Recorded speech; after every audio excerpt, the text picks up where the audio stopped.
Welcome back for another stand-up reaction, guys. Checking out the very ethereal Stuart Lee, and this one is Jazz for Sex. Okay, yes, I can't wait to check this clip out, guys. See what he's up to in this one. All right, so if you're new to the channel or before I leave, that you become a part of the family, guys. Yes, so let's check the clip out.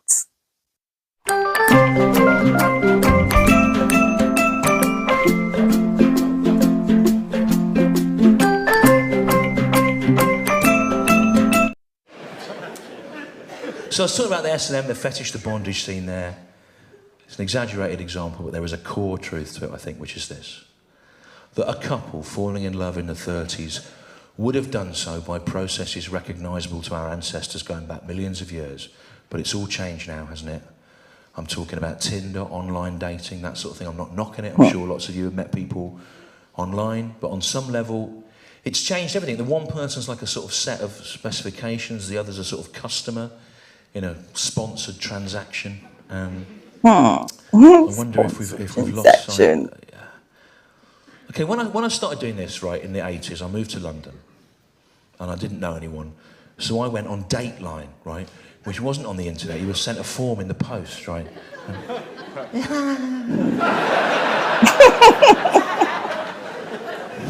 Hiya, Grandad, in the post, was it? Did the sex pigeon bring it? We still have the post, young people. It's not time to start laughing at the post. Now, it's not time for Peter Kay to start remembering it yet.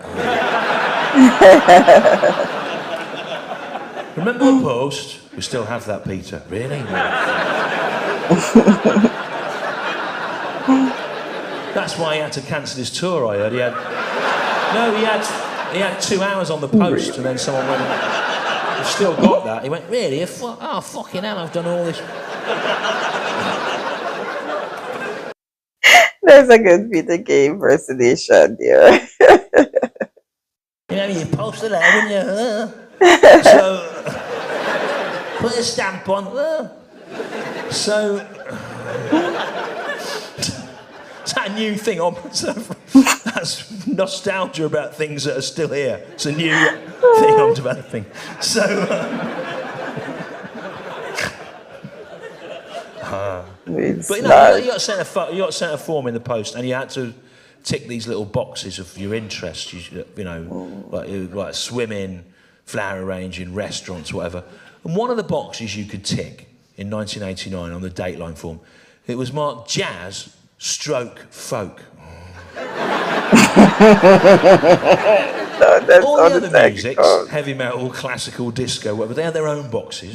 But jazz and folk had been put in together. Like the Dateline bloke, he just sort of had enough of it, you know, he just gone, "Oh, those fucking people."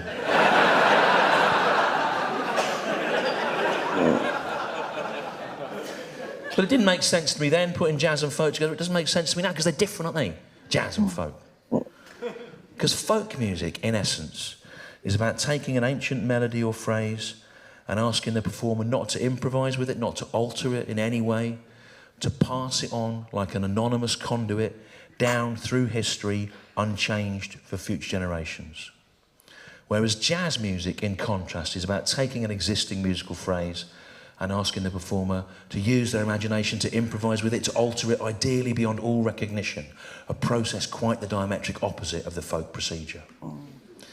So I didn't tick that box, I just wrote all that in it in really tiny letters.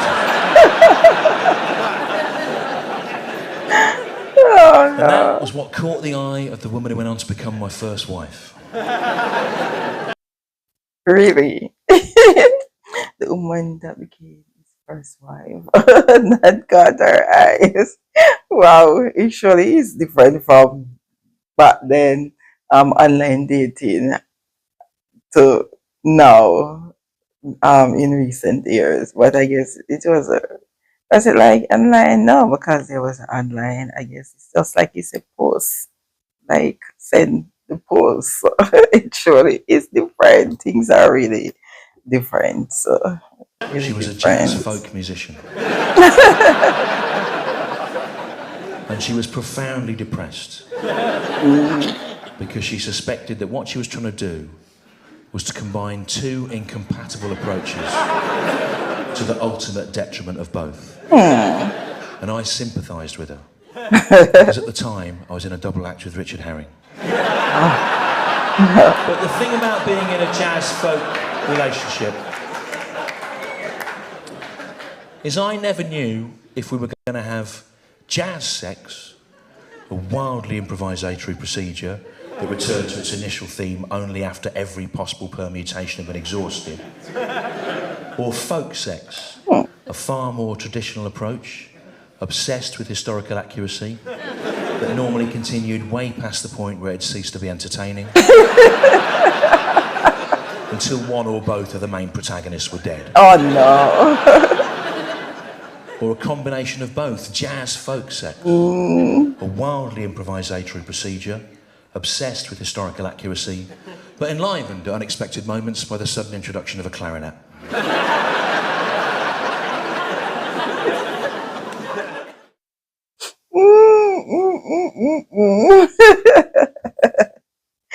Jazz folk sex. So it was either jazz sex or folk sex or jazz folk sex. Wow, that's crazy right there. Crazy. Okay, guys. Yeah, so it's very interesting though to hear that. So was it really like that for real? For real? I don't know. I guess. Comment down below and let me know if you know anything about this Jack's folk sex thing. Alright guys, yes, so that was a good one by Stuart Lee as usual. Hope y'all enjoy. Don't forget to like, comment, subscribe. But before you do that, don't forget to live, love, laugh, and to learn. Catch y'all in another one, guys. Thanks for watching. Bye.